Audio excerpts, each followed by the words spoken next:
I'm going to go, what we do, we try to categorize the fundraising into 4 categories, and I'll go through talk about that a little bit. So how many have seen this? All right, raise your hand if you've been there. All right, okay. If you haven't been there. All right, no, I haven't been there. Okay, so that's a great show, right? A reality to the max. You've got people that go in there and present, but the reality of the fact is that that segment that's on TV for about 10 minutes, it was actually took hours for them to record. And the deals that happened on the Shark Tank, really, the agreements that made on TV did not close after they went did their due diligence. So what you see on TV is just a reality.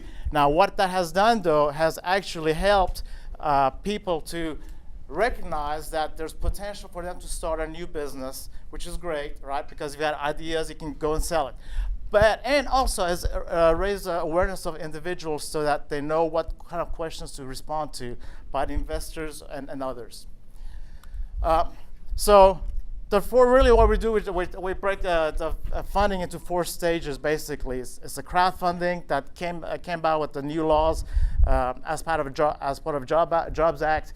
There's bootstrapping, there's real angels, and I'll define what I mean by real angels, because there's a connotation over there. You've got to understand what that means. And then there's organized capital. So source of capital. Here's a table that kind of helps you understand what are the rounds associated with raising capital and the amounts. Now, if you live in West Coast, these numbers don't match up. Just throw it out, right? Because for them, out in the West Coast, when in your Silicon Valley, an early seed round may be $1 million or $2 million deal, right? But this is typical for Southeast Alabama, Tennessee, Georgia, Mississippi, maybe some of Florida, maybe not Miami. So, but this is how the funding goes by. Early stage seed round, anywhere between $10,000 to $100,000. After that, it goes to angel rounds and Series A, Series Bs, and depending on where the company is going, how much money they need to raise, it'll go into multiple series. All right. So how many of you have a business or have started a business? All right. How many of you think you've got a successful business, you're going to be in business 5 years from now?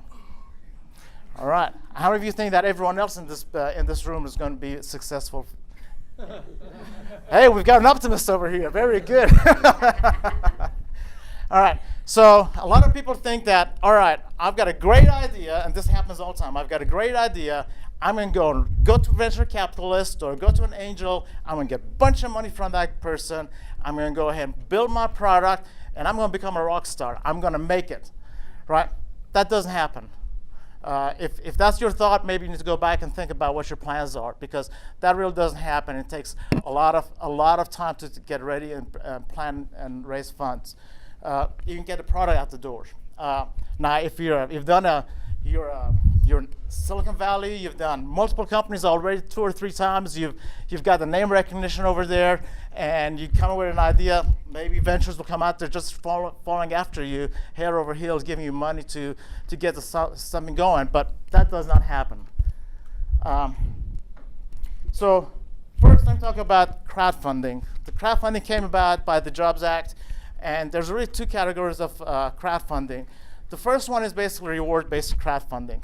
That's where you come up with an idea. You've got a product. You say, all right, I'll go to Indiegogo, I'll go to Kickstarter, I'll validate my product, see if people are going to buy it for some sort of amount. That's a really good way of getting your product validated. Does that give you traction? Potentially gives you some traction, because now you've got a product. But does that validate the markets that you're going to sell into? Definitely not. It's all just a single channel that you're able to sell your product to some people that are interested in what you've got. Now, you've got to be careful. You can't just go ahead and put something on the Indiegogo or Kickstarter, say, I've got this product, I'm trying to come up with it, give me $20, and then you collect all that money and you just go away. That's fraud. You cannot do that. You've got to actually provide a product for what somebody provides you money for. All right? The other portion of it is called equity-based. All right? How many of you know that it's illegal to post on your website and say that you're raising capital for equity? Good. If you do, make sure if you've got a company, you're trying to raise equity through crowdfunding, talk to lawyer first. There are severely straight and tight regulations against how you can raise money. If you're in Alabama, you post it has to be protected only to folks within Alabama. You cannot go across the state boundaries. So you've got to be very careful. If you're remotely considering going to a capital or equity-based crowdfunding, talk to lawyer first. Didn't Congress just pass a law that said that it's okay to offer stock now through crowdfunding campaigns? But there's limits associated with it. So, but you still, please talk to your lawyer before you do anything. It's governed by individual state law. Yep. It's a very complex legislation framework around it, and one thing is to offer, and the other one is also to invest. So not everybody is allowed to do it in every state the same way. So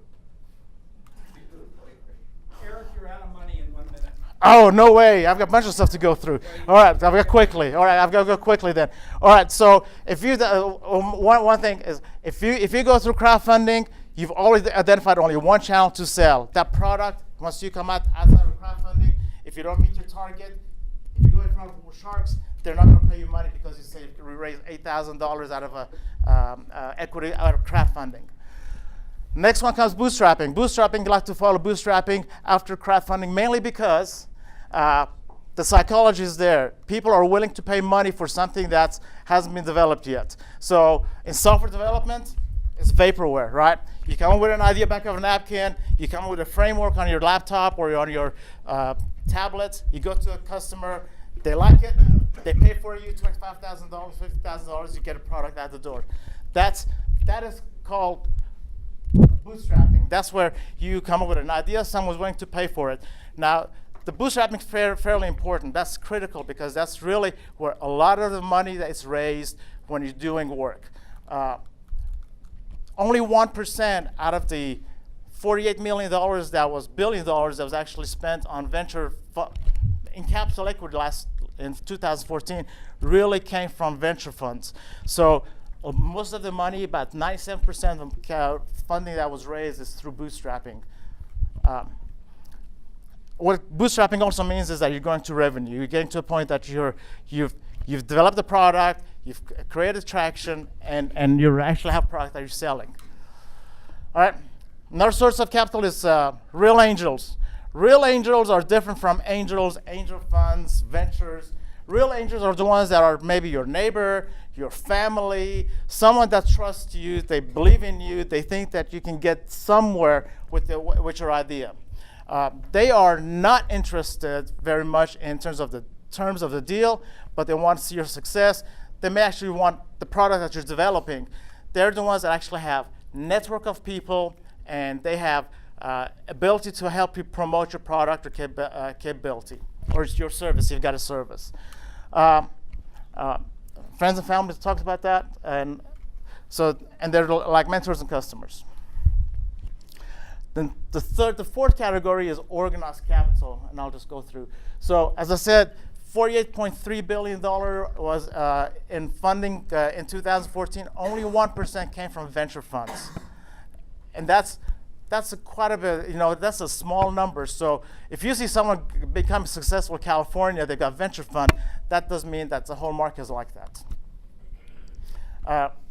Angel groups and angel funds basically operate just like a venture group, except the audience is different. They'll go through the same kind of a vetting process and try to identify your capabilities and going through and asking the questions of due diligence. But the type of individuals associated with a venture fund or angel group are different from angel groups are different from venture capitalists. 1 more minute, Eric. All right, 1 more minute. Okay, so let's go back to the Sharon I had before. So this is really how actually it really happens. And when you have a startup business, you're trying to go raise some capital. So you start with an idea, you start bootstrap, you go through some sort of crowdfunding, you validate your market, you build an MVP product, you build a product or an MVP, and you go out there and prove it. See if you find some customers, someone that's willing to pay for it. You potentially pivot on that, change your market strategy, change the market segment, change the product a little bit, and then you go back in there and do bootstrap some more, and maybe start approaching angel group, because now you've got something that potentially is a product that's providing a solution to a need. From there, you start building your capability in your home group or home territory. If you're in Huntsville, develop the market in Huntsville. Make sure you've got everyone in Huntsville covered before you step out of Huntsville area. Don't extend yourself. Focus on where you are. Focus on your capabilities locally first. Then you're ready to go to organized capital. Don't try to go organized capital too early. If you get to organized capital early, that's going to be difficult, and it's going to take too much of your time, and it'll be a distraction. Wrap it up, Eric. And that's it.